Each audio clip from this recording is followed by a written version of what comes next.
Hey guys, Geo here and it's time for a new video and we just had a really cool update to RuneScape. However, I'm a little bit sad because I can't really try it out because I'm not much of a minigame person, so I don't have any of the points stashed up. Anyway, if you had some of them stashed up, you couldn't have actually bought anything other than a couple of things. Okay, so the first thing they did, well basically the whole update is new rewards for minigames, so it's trying to make activities, aka minigames, a bit more exciting to do. So what Giants have done is release 5 entirely new sets of armor, or gear because some of it isn't intended to be used for armor.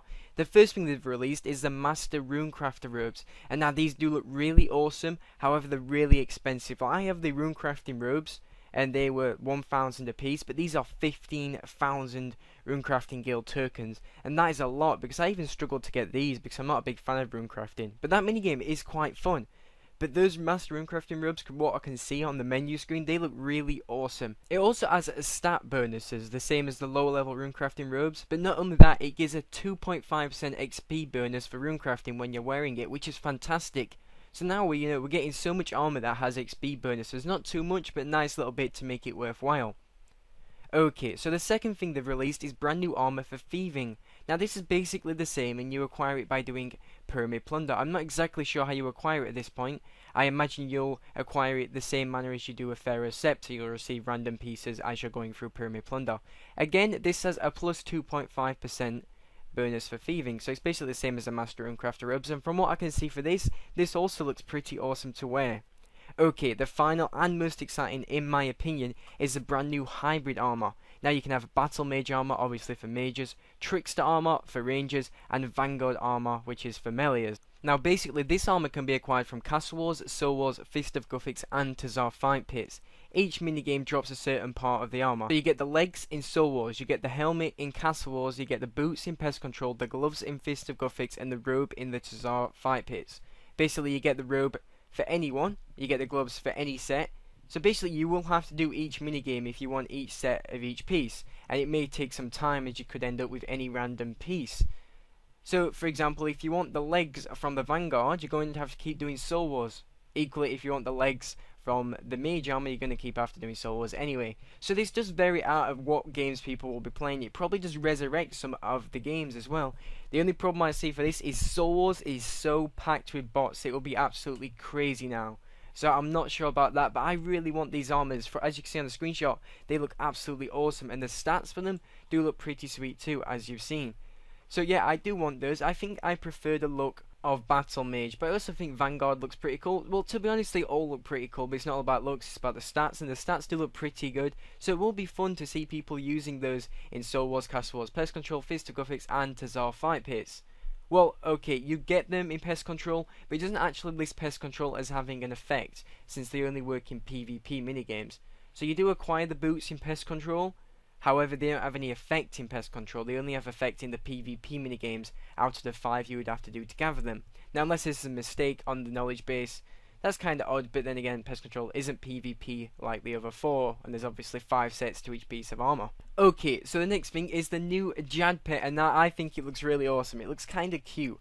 Now I've actually got a little video footage of it because someone actually bought it when I went there. I don't have enough zeal points. I have the fire cape, just not enough zeal points. It does look really cute, and it kind of might make me want to do some Soul Wars, and I'm gonna have to do some anyway to get this Vanguard armor. And that does look really cute. And what will be really cool if it grows up and looks like a bigger Jad. I'm not sure about it though. I don't know if it could really be any bigger. It might look a bit annoying. But then again, we do have some really big summoning creatures, so I don't see why not. Anyway, that looks pretty cute. It's 100 zeal from Soul Wars, and it will cost a fire cape. So that does look pretty cool, and I probably will try to get that. Okay, so Jaget's also released some customization options. We'll be able to customize your equipment, and the first of that is the Shade Skull, which can be attached to elemental staves or battle staves.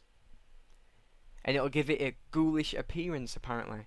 And if you go even deeper, you'll be able to find a Necromancer's kit, which can be used on the Dagonhai robes, and they'll give a new prayer bonus and look scarier. Okay, but that's not it. They've added even more minigame rewards, and I think there's even more apart from these that I don't mention. Proximity Chinchompers for use in Castle Wars. Now these basically seem like little mines. They look really cool. You put a Chinchomper down on the floor, someone walks on it, boom. Now that does sound really cool. And it can also, you can put it on the floor and it will just walk forward and then explode. So it'll be a timed explosion. So they just do look really cool. They kind of like little mines, moving mines. It does kind of feel a bit mean blowing up the Chinchompers so much. Okay, and you will also be able to get glistening shells that give you an extra bonus at Fishing Trawler, so that Fishing Trawler is a bit more worthwhile for fishing XP. And there's also new lunar spells from Livid Farm, which I think is terrible.